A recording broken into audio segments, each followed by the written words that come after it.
ആ സമയത്ത് മെയിൻ കണ്ണാപ്പി ഞാനായിരുന്നു. ഇപ്പൊ കിട്ടിക്കഴിയാതെ ഞാൻ കാണിക്കായിരുന്നു. മറ്റേ ഈ സെറ്റപ്പ് ആയിരുന്നു. മറ്റേ കല്ലുമലയുടെ രാജാവായിരുന്നു ഞാൻ. കല്ലുമലക്കാവ് അന്നേരം കാണണം മറ്റേ 8 കുറിയൊക്കെ. മറ്റേ പല കളറ് കറക്റ്റ് കണ്ണാപ്പി. അപ്പൊ പപ്പയുണ്ടല്ലോ, പപ്പയ്ക്ക് ഒരു മോട്ടോയുടെ ഫോണുണ്ട്. അപ്പൊ സ്കൂളിൽ പോവാൻ ഭയങ്കര, എനിക്കൊന്നും ഒത്തിരി മുടിയൊക്കെ ഉണ്ട്. അപ്പൊ പപ്പയെ കൂടുതലും ഞങ്ങളുടെ കാര്യങ്ങൾ ശ്രദ്ധിക്കുന്നത്. അമ്മ ഭയങ്കര ഇൻട്രോവേർട്ടുവാ, അമ്മ ഭയങ്കര ഒരു ഇച്ചിരി ഒതുങ്ങിയ ടൈപ്പാ. അപ്പൊ എന്റെ കാര്യങ്ങൾ കൂടുതൽ ശ്രദ്ധിക്കുന്ന പപ്പ. അപ്പൊ ഒരു മോട്ടോയുടെ ഫോണുണ്ട്. 8 മണിയാകുമ്പോ ഞാൻ മാത്രമല്ല ലൈൻ ബസ്സിൽ പോകുന്നത്, അവര് രണ്ടുപേരും സ്കൂൾ ബസ്സിലാണ് വിടുന്നത്. അപ്പൊ ഞാൻ ആദ്യം സ്കൂൾ ബസ്സിലായിരുന്നു. പക്ഷെ സ്കൂൾ ബസ് താമസിക്കാൻ വേണ്ടിട്ട് ഞാൻ ബാത്റൂമിലൊക്കെ പോയി വിളിച്ചങ്ങ് ഇരിക്കുവായിരുന്നു. അപ്പൊ മാനാൻറ്റി കിടന്നപ്പോ എപ്പോഴും പപ്പായ വിളിച്ചിട്ട് പറയും, അവർക്ക് പകുതിയായപ്പോ മനസ്സിലായി ഇത് എന്റെ അടവാണ്.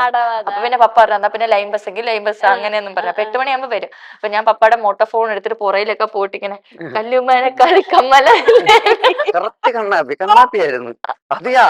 അത് പിന്നെ പക്ഷെ ഞാനുണ്ടല്ലോ കല്യാണമൊക്കെ കഴിഞ്ഞ സമയത്ത് എന്നെ ഇവിടെ കൂട്ടുകാര് കാണിച്ചത് അതൊന്ന് കാണണം എന്റെ പൊന്നോ. മറ്റേ ഫുക്രുവിന്റെ നില്ലേ നില്ലേ എന്നൊക്കെ പറഞ്ഞിട്ട് ഞാൻ എന്നിട്ട് ബസ്സിന്റെ വാക്കിക്കോടും നില്ലേ നില്ലേ.